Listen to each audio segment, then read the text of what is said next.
Hey there, it's Dee again with another story for you.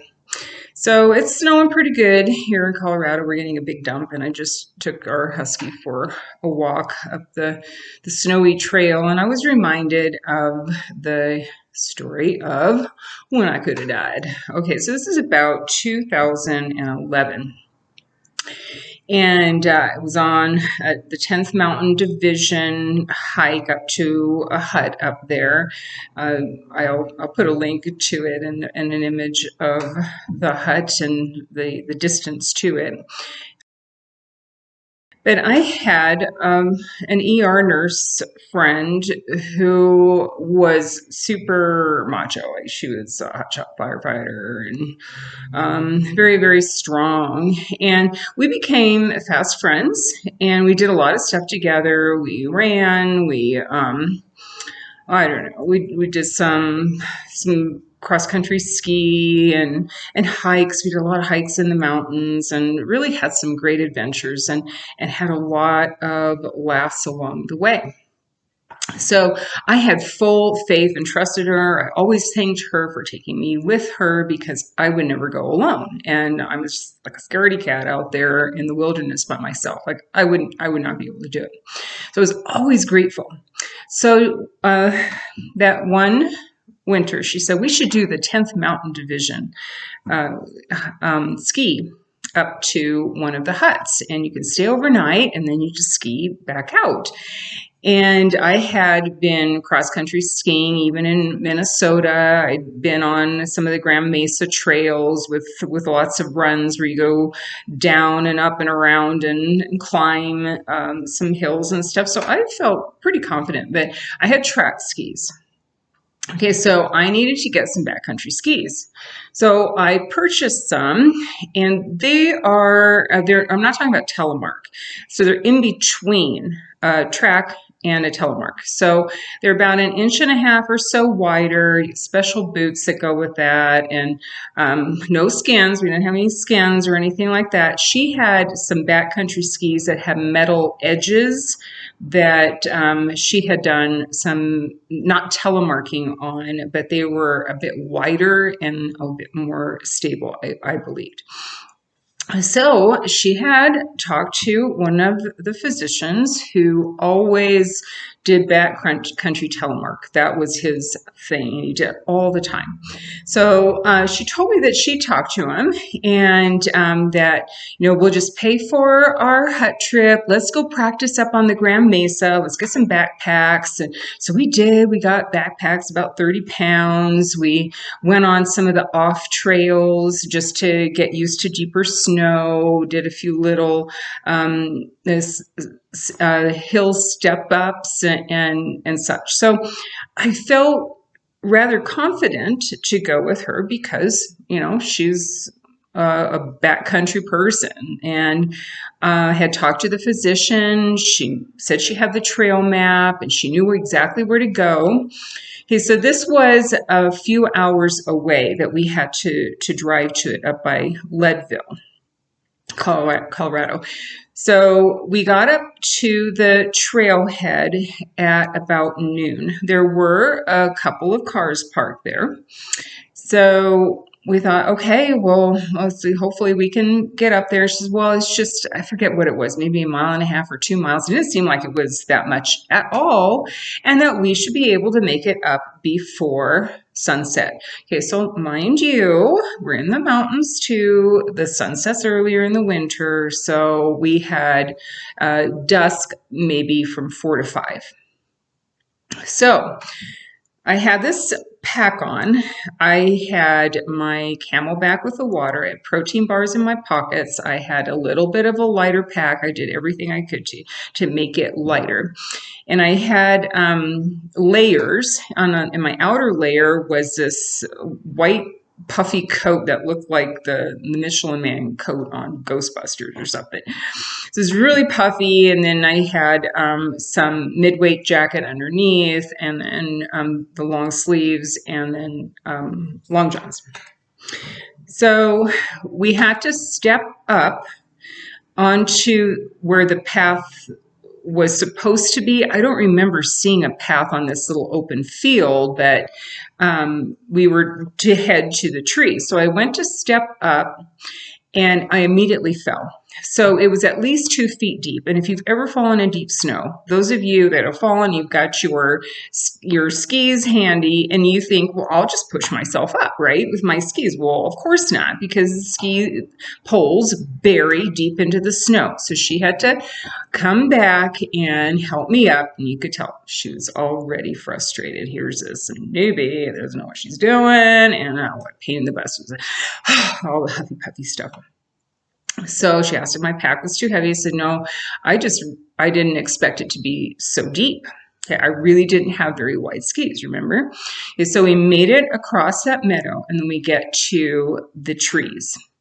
My greatest fear was downhill and it being slick and that I would fall. I had a really big fear of falling. So I have brought some Velcro straps. I know, don't laugh at me. Oh, I'm laughing at myself now, but I brought some Velcro straps thinking, well, if it starts to get slick and it's too downhilly, then I will just strap them around my skis and that'll slow me down. Okay, well, sure enough, we get into these very narrow through the trees and slick. So obviously this was the trail people had gone before. So I tried my little Velcro straps and they just slid right off and I am sweating buckets because I'm scared to death and it's taking all the strength I have to get back up. So I threw off my big puffer jacket and I wasn't going to take it with me. She said, well, you have to have it. I know why you brought that. So she's just chewing me out because I brought this stupid puffer jacket. I don't know why you bought that stupid jacket. And I don't know. I've never done this before, right? So I just strapped it to my backpack and she took a little bit of the weight off of my pack. And so I'm down to about 25 pounds or so on my pack. It wasn't too bad. Okay, so we finally made it through these trees. Oh, just scared out of my living mind. We had to go so slow. It took like 2 hours to get through these trees. So then we come to what is a road, and very clearly there had been a lot of traffic on that path, like from snowmobilers and skiers and such. So there was a sign that had the names of 2 trails. It didn't say 10th Mountain Division Hut this way. It just had the names of 2 trails. So I asked her which way we should go because she had the trail and figured out which way we should go, and it was the wrong way. So now we're about half an hour the wrong direction, and oh, thank you, Lord, there were 2 snowmobilers that came by. So I'm going to ask them which way to go. He said, oh, we're fine. He said, no, I'm going to ask them. So I stopped him, and thank God I did, because we were going the wrong way. And it was already getting to be, I don't know, it was like between 3 and 4. It was already like, we got to get going because we've got to get all the way up to this hut yet. We had no idea how far it was now. So the snowmobilers took us on their snowmobiles and took us to the trailhead that was to go to the 10th Mountain Division. Well, mind you, this trail was not steep and narrow through trees and stuff, but it was intense, like I never knew it could ever be.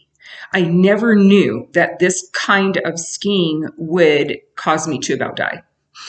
So we started going on a slight angle up, and then there's a steep and long. So if you've ever done cross-country ski, you know how you kind of cross ski up. No, you can't do that on those. There's no way. There's no way. I would have fallen back. I wouldn't have made it. So then you had to sidestep up all the way up. So I made that on the first one, thinking, whew, boy, that was good. That took everything out of me. So we just took the breath and kept on going. Now I need water. Okay, I have not peed. the whole time. I had been drinking water before, but now it was frozen because it was starting to get dusk and cold. So I had my big puffy jacket back on, and my water was frozen. I had the Camelback where you have the spout to your mouth. Well, that was frozen, so there's no way I could get the water out. And my protein bars were frozen. So I was starving. I was very thirsty. I had sweat everything out of me. So multiple times, we had to do these hills. So it was like a path that had the angle up and then the hills to sidestep. And I remember after we got to the third one of those, I was crying out to God, you've got to help me. You've got to help me get to the hut. I said, I love you. My husband, my sons. I said, I love you. I love you. I can do this. I can do this. God, help me. So every one of those. So now it's dark and we have to put on our headlamps. Okay, so she had some kind of thing with her feet that if her feet got cold, they became extremely painful, that neuropathy. If you've ever had neuropathy, you know how extremely painful it is. So she told me, I can't stop. My feet hurt so bad. So just watch for my light. Okay, remember, I am not as strong. I'm already dehydrated and exhausted. And we get to this long path, and there's a line of trees along the side of us, and then more hills off to the right of us. And I remember thinking to myself, I have everything for survival in my backpack. But I believe that if I fell right now, I don't know if she'd come back for me. I don't know. Would she get all the way up to the hut and say, oh, well, I wonder where she is? And I would die. I would die because my water was frozen, my protein bars were frozen. I had like a warming blanket in there. I bet you my hands could not have even found it in my backpack, as organized as I was to think about it. I had no thought process even as to what I would do. I would die. So I see her in the distance, and I holler her name, and she said, or are you coming, or something like that. And she just keeps on going. And I see her, she's going up another one of those hills. It was the longest and the steepest yet. But I did it. Once again, I am praying my way up that hill. I am sidestepping. I have nothing left in me. I know it was God that carried me up that hill because I had nothing left in my physical body to do that. And then I saw the light of the cabin. So she's hollering, oh, there it is. Like she's super happy, like she made it, after I could have died, right? So it was another little hill to go up there, and we get into the cabin, and there were 6 other people that were staying there, and they made the traverse every year, and they looked at my skis, and they said, you came up on those skis? I said, yeah, I think I was going to make it. They had telemark skis. You know what I found out later? That doctor had told this person, this fellow nurse, that you need to have telemark skis. You need to have skins to go up, and then you take the skins off to go back down. But you need telemark skis because that's one of the steepest 10th Mountain Division huts and the hardest to get to because how steep it is. Okay, so these people were just astonished. My heart was beating so fast. She brought a glass bottle of wine, believe it or not. I don't know. So we drank that wine down, and I remember laying there in my sleeping bag, and my heart rate, well, because I can count my pulse rate, because I know I should know how to do that as a nurse. And it was like 140. It was all night. I must have lost at least 10 pounds. Like, I am surprised I didn't have brown urine, that my kidneys were failing because I had sweat so much. I was so severely dehydrated, but I drank water and I ate protein. And it took I forget, we stayed a night or 2 nights. I think it was only for one night. And then, oh no, it's for two. And then these people, thankfully, we went down with them. You know what they showed us? Oh no, you have one person park here, and then you have the other come over here, and you drop everything off at this road trailhead. And it saves you at least an hour or two because it's just a straight road, and then all you have to do is go up this part here. So we had started at the wrong place. And the reason why there were cars there and why I don't recall that there was even a trail over the snow was because, well, everybody else had figured out that you need to go to that road. Okay, so they brought us down. I fell multiple times. I was just exhausted. And honestly, I have hardly ever cross-country skied after that. I sold my backcountry skis and I was done. And that was the beginning of the done of that so-called friendship.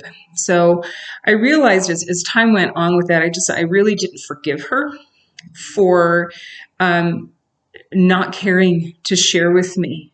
And I remember asking her, you knew we needed to have telemark skis? So, well, we would have been fine without it. We made it. So she never apologized. She had nothing but excuses. After that, apparently she decided that I wasn't that cool of a chick anymore. I'm older than her and I wasn't as badass. So she found some elite athlete friends and our so-called friendship phased out. She no longer needed me. So my takeaway from that is I'm grateful that I learned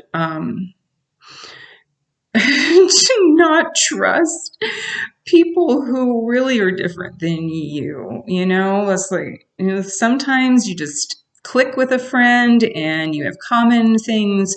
Well, we laughed a lot together and I really did enjoy doing some hikes, but I knew she was so different from me. And my husband told me later, I knew. Well, I know because you kept telling me all these things about her. But he was gracious enough to let me figure it out myself. And I come away thankful to the Lord that I made it and that I had some interesting adventures. And okay, that's it. And I'm alive. And here I am. Now I like to play in the snow, not on skis. Okay, later.